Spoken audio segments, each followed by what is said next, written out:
everybody, my name is Janelle Dolan and this is my collaboration and leadership reflection video for MURS 4010, Leading People, Processes, and Organizations in Interprofessional Practice.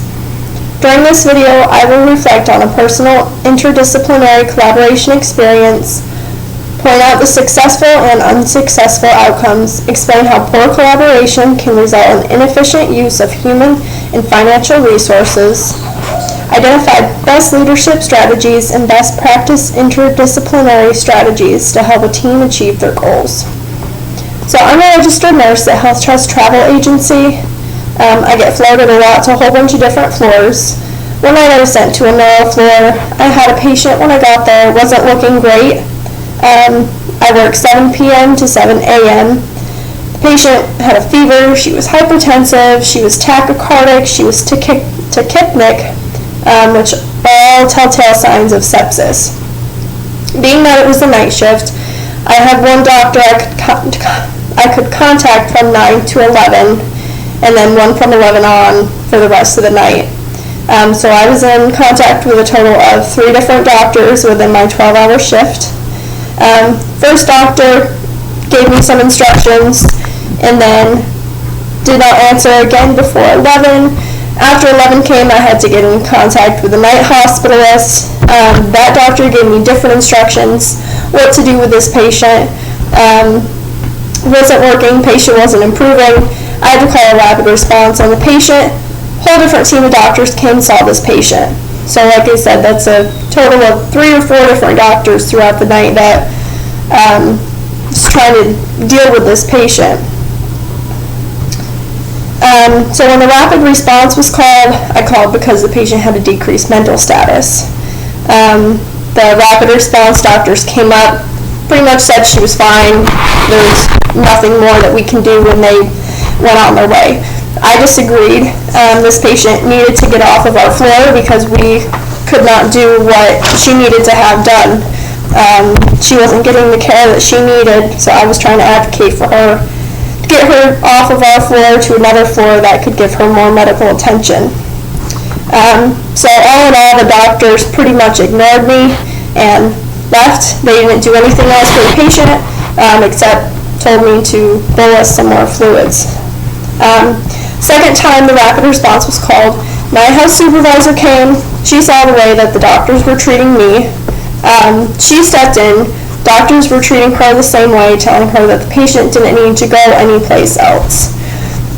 We both disagreed, but all in all, by the end of the night, we got this patient where she needed to go because of my persistent belief that this patient needed to get off of the floor. So one successful thing that happened was that we got the patient where she needed to go because of my persistence, and it was really nice to be backed up by our nursing manager because that doesn't always happen and they're not always there to back you up. Unsuccessful things that happened were the amount of different people that I had to talk to about one patient in a shift. Would have been much easier to have one doctor and deal with them the whole night, but unfortunately that's not how that goes. 2 of the doctors never saw the patient when they were giving me orders on what to do, and when the rapid response doctors came, nobody ever listened to her lungs. She had had a total of 5 liters of fluid at the point that they were called and when they came. So the most unsuccessful thing to me was we were delaying this patient treatment. It took me a whole 12 hours to get her off of our floor. As soon as I was leaving, they were coming to get her to take her to a different floor. That was 12 hours that this patient had a fever. Her heart rate was in the 130s. Her respirations were in the 30s. This is all stuff that is not good for the patient. She was like this for 12 hours. So it's not good that we're letting patients stay for that long in a condition like that.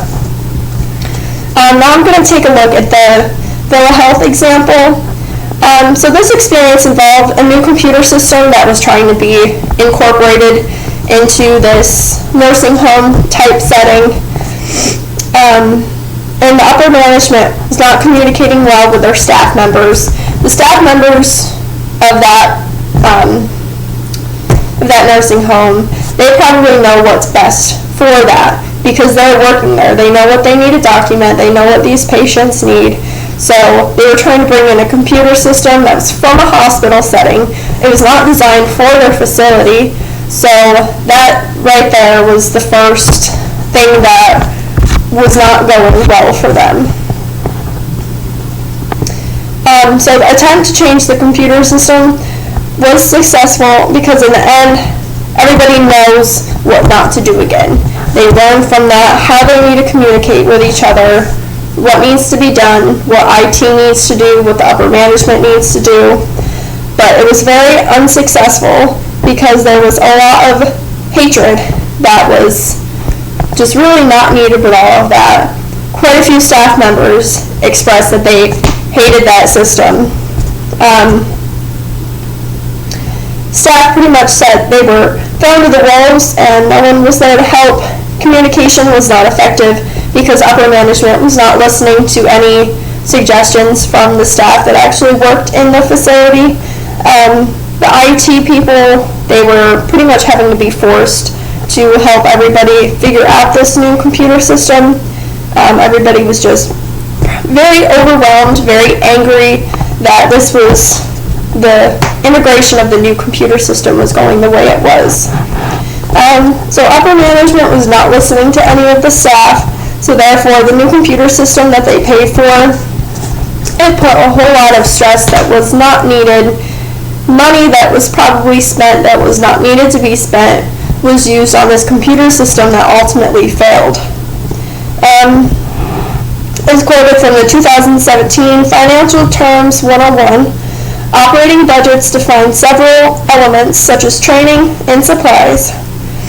So these computer systems was more than likely in the operating budget, and so was the plan to train the staff, use IT, have different people come in to teach them. So this was an unnecessarily not a great way to use their budget. They probably weren't planning for that to happen. So financially, the facility probably lost out on some money, and it was just a waste of some resources. Best practice leadership strategies that could improve this team's ability to reach their goals successfully would be that they need to listen to each other with their heart, not just stop and listen, but keep thinking about a million other things in their head. They need to actually actively listen to what that person is saying. They need to unify through collaboration. So they need to be having meaningful conversations with each other about the things that they're trying to solve. They need to connect with the other person in the instant. So when you're talking to somebody, like I said, you can't be thinking about 100 different things in your head. You're not in the moment. So when you're talking to them, you need to actively listen. You need to engage in that conversation to make them feel like you're listening, you're hearing what they're saying, and you get it, you're trying to understand it, and you're trying to come up with some sort of solution. The team needs to learn how to really stop and listen to each other, because that is how we start to collaborate. If you listen to each other, then you can start to unify through the collaboration. Quoted from the 2017, The Development of the Person-Centered Situational Leadership Framework, revealing the being of person-centeredness in nursing homes. Quote, the arising awareness promotes the desire to connect with the other person in the moment and gain a deep understanding of what the other person is experiences, end quote. So this is going to allow the team to work on their communication skills. They need to build each other's trust up, and they need to let management lead in the best way possible, because they need to learn how to trust their management. They can't keep being negative towards management because management made that mistake of one time of not listening to them. Trust needs to be rebuilt. They need to work on their communication skills all around. Best practice interdisciplinary collaboration strategies help teams achieve their goals. Quoted from 2018, Kurt Lewin's Change Model, a critical review of the role of leadership and employee involvement in organizational change. Quote, leadership has been defined by Morehouse 2004 as a process by which an individual influences a group of individuals to achieve common goals. Positive enforcements are needed if change is going to be brought about." End quote. So learning from some of my past experiences, learning from this specific model, there's always common things that go wrong. Most of the time, it's always a communication thing. You say something in the wrong tone, you're not listening to somebody, you're preoccupied with something else. Those can all be little things that really lead to somebody feeling like you don't care, you're not listening. So there's always things in communication that need to be worked on. You need to make eye contact with that person, really listen to what they're saying, because that is how collaboration happens. You listen to what they're saying, you really need to think about what your response is going to be to them, and then you say that back. That person is supposed to listen back to you, and really, that's how you have an engaging conversation with that person.